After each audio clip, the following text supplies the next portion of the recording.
गुरु भक्ति योग। मनुष्य अनादि अज्ञान के प्रभाव में होने के कारण गुरु के सहाय के बिना आत्म साक्षात्कार नहीं कर सकता। गुरु जो कहते हैं उसमें कुछ गलत हो सकता है नहीं, उसके पीछे कोई कारण अवश्य होता है। मनुष्य बुद्धि वहां पहुंच नहीं पाती। गुरु की निजी सेवा सर्वोच्च प्रकार का योग है। गुरु की निजी सेवा करते हुए शिष्य अपने मन को वश में कर सकता है। गुरु के वचन में और ईश्वर में श्रद्धा रखना यह सद्गुण की निशानी है। बुद्धिमान साधक को तमाम प्रकार के खराब संग से दूर रहना चाहिए। उसे संतों एवं गुरु का संग करना चाहिए। उनके संग से वैराग्य विकसित होता है, तमाम वासनाएं दूर होकर मन शुद्ध होता है। सद्गुरु इस पृथ्वी पर साक्षात ईश्वर है, सच्चे मित्र एवं परम विश्वसनीय बंधु है। वे ज्ञान के पथ प्रदर्शक है, उद्धारक एवं संरक्षक है। संसार सागर से पार जाने के लिए गुरु ही एकमात्र आधार है। दोषों, दुर्गुणों एवं स्वार्थ से भरे इस संसार में सद्गुरु के सिवाय और कोई उचित मार्गदर्शन नहीं दे सकता। इसलिए सभी शास्त्रकारों, अवतारों एवं महापुरुषों ने सच्चे सद्गुरुओं की महिमा गाई है। अरे, जिन सद्ग्रंथों ने सद्गुरु की महिमा गाई है, उनका पाठ करने से भी जीवन की अनेक समस्याओं का निवारण हो जाता है। जीवन ईश्वरीय आनंद से ओतप्रोत हो जाता है। ऐसा ही एक अद्भुत ग्रंथ है श्री गुरु गीता। इसका पठन मनन संसार रूपी रोग का नाश करने वाला है, दुखी लोगों के दुख दूर करने वाला है। शिवजी स्वयं कहते हैं कि गुरु गीता का एक एक अक्षर मंत्र राज है। यह सर्व पाप को हरने वाली व सर्व दारिद्र्य का नाश करने वाली है। इसके पाठ से जो आकांक्षा की जाती है वह अवश्य सिद्ध होती है। इन वचनों का प्रत्यक्ष उदाहरण है यह जीवन प्रसंग। कश्मीर की एक बालिका थी, नाम था नागगंधा। समय पाकर उसका विवाह हुआ, पर वैवाहिक जीवन बड़ा प्रताड़नापूर्ण था।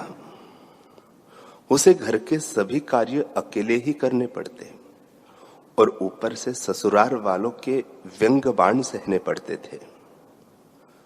उस असहनीय पीड़ा से नागगंधा हमेशा दुखी रहती थी, पर करती भी क्या, अन्य कोई मार्ग भी नहीं था। एक दिन थकी हारी नागगंधा भगवान से प्रार्थना करते करते जमीन पर ही सो गई। स्वप्न में एक अजगैबी आवाज सुनाई दी, बेटी, तेरे साथ जो कुछ भी हो रहा है वह पूर्व जन्म के कर्मों का फल है एवं थोड़े ही दिनों में समाप्त हो जाएगा। उसके शीघ्र निवारण और अपने उत्तम भविष्य के लिए तू गुरु गीता का अनुष्ठान कर। नागगंधा की नींद टूटी। वह उठ के सोचने लगी कि यह गुरु गीता क्या है, इसका अनुष्ठान कैसे करूं। शाम को जब वह नदी पर जल भरने पहुंची तो वहां के एकांत सन्नाटे में कहीं से आकर एक अजनबी वृद्ध ब्राह्मण ने उसे गुरु गीता का ग्रंथ दिया एवं उसे अनुष्ठान की विधि बताई। जैसे जैसे समय निकलकर नागगंधा ने बड़े श्रद्धापूर्वक अनुष्ठान का आरंभ किया तो कुछ ही दिनों में उसका प्रभाव भी दिखने लगा। जैसा कि कहा गया है, असिद्धम साधयित कार्यम नवग्रह भयापहम। इस गुरु गीता का पाठ असाध्य कार्यों की सिद्धि कराता है, नवग्रहों का भय हरता है। नागगंधा के मन में शांति और आनंद छाने लगा, मानो उसने पूर्वकृत कर्म एवं ग्रहजन्य दोष पाठ के प्रभाव से उसके नष्ट हो गए हो। श्री गुरु गीता में भगवान शिव जी कहते हैं, शिव पूजा रतो वापे विष्णु पूजा रतो अथवा गुरु तत्व विहीनश्चेत तत्सर्वम व्यर्थमेव हि। कोई शिव जी की पूजा में रत हो या विष्णु जी की पूजा में रत हो, परंतु गुरु तत्व के ज्ञान से रहित हो तो उसका वह सब व्यर्थ है।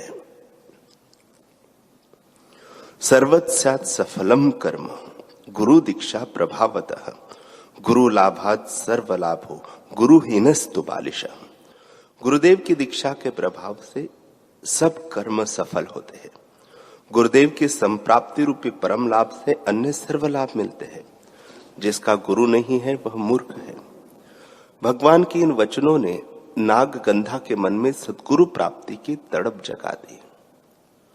उसके मन में यही चाह थी कि गुरु गीता में बताए अनुसार मुझे परम सद्गुरु से ही दीक्षा लेनी है।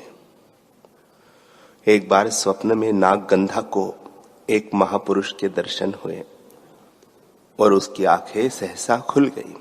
उसने देखा कि वे महापुरुष उसके सामने खड़े हैं।